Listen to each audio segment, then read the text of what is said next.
Whether you're brand new to the game and you just hit max level on your first character, or you've been playing the game a really long time and you've decided that you want to play a new class, or maybe you've played this class in the past and you're just coming back to it, so you just need a refresher. These are the steps that I take to optimize my characters, because the first step to success in this game is going to be optimizing our characters. It's very important, and it helps us bring the best out of the class. So the first thing that I generally check, I'm just going to go through the various resources. The first thing that I always check is Subcreation. This is basically just a collection of information from Warcraftlogs in a more readable format. So it's basically easy to read Warcraftlogs. So what we do is we just go to subcreation.net, and then we can click on whatever we're looking for. Are we looking for Mythic Plus stuff? Are we looking for raids? We can click on that. So I'm just going to go to Mythic Plus, and we're going to look at Resto Druid, for example. So you can see all the classes here. You're just going to find the class that you're looking for. So we're going to look for Resto Druid. You can kind of ignore the tier list. Don't take it into account. It's not as accurate as you might think, which is exactly why we're going to be using multiple resources that I'm going to be showing, because the importance of using multiple resources, even if they're overlapping information, is that we're getting various information from different people and different sources, and then combining that information to make educated decisions on what we should or shouldn't do with our class and optimizing our character. So the first thing, the builds are going to be really messy right now because they haven't designed the new UI for it yet. So it's going to be, I'm going to have to skip through some stuff, but it's going to give you an idea of what talents they run. Again, this will probably look different by the time Dragonflight comes out. And then also, like for Season 4 stuff, for example, it'll show the Covenant that people play. So for Night Fae, it's a majority of people running Night Fae. At a plus 26 has been done as Night Fae, and then a plus 25 has been done as Necrolord. But then look at this, a plus 31 has been done as Kyrian. So we'll have to keep an eye on this, and we'll see like why are there only 44 people playing Kyrian, but it has by far the highest key times, right? So we'll have to kind of look into that, and maybe we can answer that question as we look at other resources, and they might answer that question for us. But for now, this just gives you your quick fire information of what Covenant should I play. These ones are all viable, it looks like. For the most part, it almost looks like you want to play Kyrian, but again, we need to answer that question of why are there a majority of players playing Night Fae. So we scroll down, this is all talent stuff, so it's super, super messy right now, so I'm just going to skip through pretty much all of this. And then the next thing we're going to look at is it also provides information on, like, for example, in Season 4, it shows us what legendaries people are using. So it shows us legendary combos. So we have Circle of Life and Death and the Unity legendary. We have Circle of Life and Death and Unity as Night Fae. We have Verdant Infusion and Unity. We have Vision of Unending Growth in Unity. So you can just look at this and see what people are running. And then we also have this Kyrian that did the plus 31. They are down here, and they're running Circle of Life and Death in Unity. So there's something to keep in mind, so we can keep an eye on the Kyrian players, or the Kyrian player, it seems like. And then we scroll down further, and it shows us soulbinds. It shows us what soulbind people run. So if you're running Night Fae, it looks like you probably want to run Dreamweaver, because the other two are so like further down that Dreamweaver seems to be the best. And then if you're Necrolord, it looks like I don't remember their names. These two are viable, and the other one is way down here. And then we have Kyrian. Mechanicos is by far the dominant soulbind used, and then it also shows like which path down their tree people go. And then we scroll down further, it shows conduits. What conduits are people running? I usually use this left side right here because it just shows like what are the most important conduits people are running. So like this, and I just work my way down and slot these conduits in until I'm out of space. Shows you what gems people are running. It shows you what enchants. This is a really good one because it lets you see what enchants people are using. So it's easy to grab and pick up that information. And then the last important thing on this site is going to be trinkets. So you can come down here and see what trinkets people are running. And it just gives you an idea of good trinket combos or what trinkets you might be after. All right, so next up we have Icy Veins or Wowhead. They both serve the same function.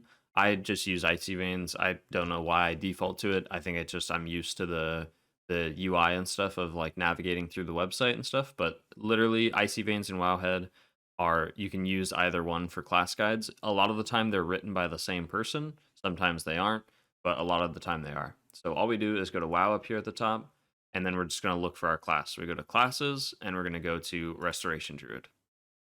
Cool. So we get general information. We get an overview of the class. You can read through this stuff if you want. But when you're, so I guess the best way to navigate through this is you have these sections right here. You either find the section that you're looking for specifically, or if you're brand new to the class and you literally have never played it before and you're like a beginner, I would go through the easy mode. So you go to easy mode, and it's just going to give you different sections. So it's going to say the basics. So it's going to tell you understanding Resto Druid. It's going to give you a really basic talent tree. Gonna say the best covenant that you should play, and you can read through this best legendary, and then it's gonna tell you just the basics of understanding the class, the basic rotation that you're gonna go through, how to heal in a raid, how to heal in a dungeon, and cooldown usage. And then now we can go, if we've already played the class before or we already are, have a lot of experience in the game, then we can go to these other things. So it's like, I want to understand what builds and talents to use, because I don't want to just use the easy mode talents, because a lot of the times those are very generic and they're not going to help.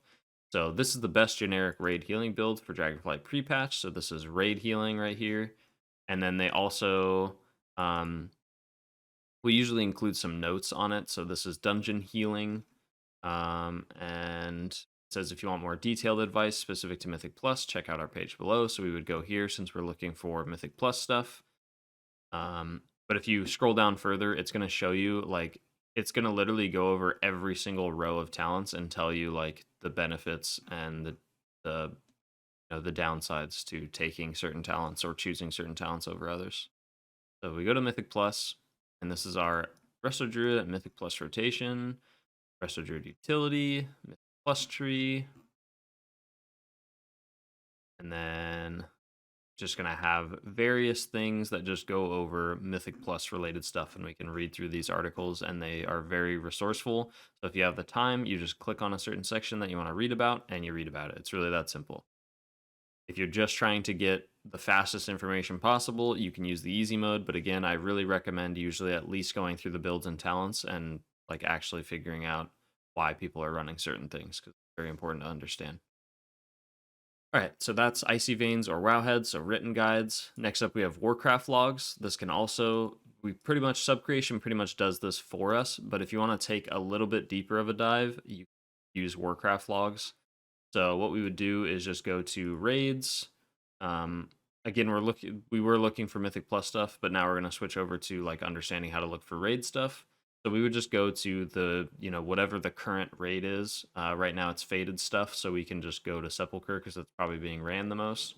So we would just go to rankings on Sepulchre, and then we would switch this to, it's going to show every class in the game. We're going to switch this over here to healing, because that's what we're looking for, is Resto Druid stuff. Want to know how to heal, we're going to switch it from healers to Druid Restoration. And then we're going to switch this because the pre-patch stuff is broken right now. We're going to just switch this to an old patch just to give an example. So I'll switch it to 9.2. And then you just scroll down here and you can see the highest healing done for each boss during that patch.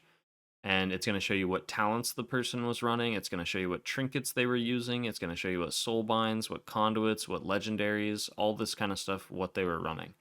It'll even show you their item level at the time, so you can kind of compare. But the biggest thing is you're just gathering information quickly by just looking at what people are running. So are there any talents that stand out? Flourish, Abundance. Everybody's using Flourish, Abundance. And then you have like this boss here. So now some people are running Inner Peace, some people are running Spring Blossoms. And then the trinkets are like overwhelmingly Unbound Changeling. And this, I think this was a Time Walking trinket or something like that. But again, it's looking at Subcreation, but you're actually looking at the top, contenders of each boss rather than a just collection of all data and stuff that's been put into Subcreation. So you can scroll through here and figure out just by looking what's best. And then if you want more information, because sometimes looking at the top 10 players isn't very accurate, so what you can do instead is like, let's click on Lords of Dread, for example, because we're like, oh, hey, there's way more people running Inner Peace on this fight than others. So let's click on Lords of Dread, and then now we can look through here and go, okay, so what, we can scroll down further and see, oh my gosh, look at all these Inner Peace. So why is this? The answer to this, the way you would find it is by just going in and looking at where they're using their trank compared to the people without it. I'm not going to get into that because this is like a beginner's guide, but essentially people are taking Inner Peace on this fight because if you have a 2-minute trank, you have your tranquility up for every single major damage phase that the boss does, rather than if you take Spring Blossoms, you only have it up for every other one. So that's how to use Warcraftlogs to gather some information. Pretty much the same as Subcreation, but you can just get a little more detail, and sometimes it can be, helpful to understand that, oh, on this specific boss, they're doing this. And you can also do that in Subcreation. You can go to Faded Raids, and then you just click on the raid, and then you can click on the boss. So we can go to like Resto Druid, for example, and then we can go, okay, but I just want to see information from Lords of Dread. And then now you get that. Cool. So the last thing that I would say is a very useful resource that I personally use is the class discords. The biggest thing about the class discords is they are full of discussion and stuff. Sometimes it's really hard to get your question answered in here. It really depends on the class discord itself and just how the community is in there. Usually when I am trying to get a question answered, instead of just typing it in the chat that it's supposed to go in, I will usually just pick someone from this list up here that's at the top, either a regular or an expert or a moderator, just something, and I will message them and just ask them directly the question. And it yields much better results a lot of the time than posting in here and letting anyone answer it, or people kind of like, rip it apart if it's a bad question, or if it's deemed a bad question. So we just go to Resto here since we want to learn some info. And what I do with these class discords, what I use these for is I just look at the pinned messages and I just go through this, and it just gives me a nice refresher of what do I need to understand in this current patch. So here there's some useful links. There's a warning here that Unbridled Swarm is currently bugged. This is very good to know because I may have never known this if I didn't read this. So there's a lot of people playing the game right now who are probably having this bug occur, and it's, losing them value on their class because they don't know that this is happening. So now we know because we read through this. And then we just scroll down and it just tells us various stuff. Best Covenant, Night Fae.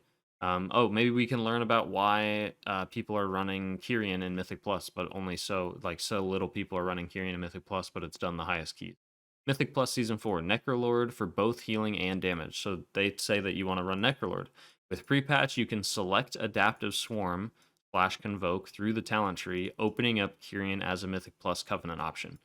There we go. We just learned our information. So this means that the players playing Kyrian on Subcreation have taken Adaptive Swarm and Convoke, or one or the other, through the talent tree, probably both, and then that gives them the Kyrian Covenant as well, because now they don't need Necrolord or Night Fae because they took these abilities through the talent tree. So that would explain that. And then same thing, it shows us legendaries, stats, all this stuff. So the class discords, all you do is just go to whatever channel is important. So like say we go to the Resto Shaman Discord, you just go to the Shaman channel, which they have it as Buff Shaman, and then you're just going to go to pin messages up at the top. And then you just read through it and it gives you some resources, and then you take those resources and you combine them with these other 3 that we talked about. There are other resources available as well. Feel free to post them in the comments, and I can leave like a pinned comment and just kind of gather other resources that other players use that they find useful. But these are like the 4 that I primarily use: Subcreation, Icy Veins, or Wowhead, and then Warcraftlogs information and class discord. So I just go through that stuff, usually one at a time. Usually I go through Subcreation, set up my character, and then I'll go through the guide and kind of read through it and be like, okay, so this is why they had me choose this, or this is why people are playing this. And then I go through Warcraftlogs. Okay, well, let's check specific bosses or specific encounters, or specific time frames or something if I want more data. And then I go through the class discord and just be like, okay, let's make sure everything is right. And maybe after I've even played the class a little bit, that's when I come to the class discord. But that's the general idea. So hopefully this video is helpful. Thank you so much for watching, and I will see you guys in the next one.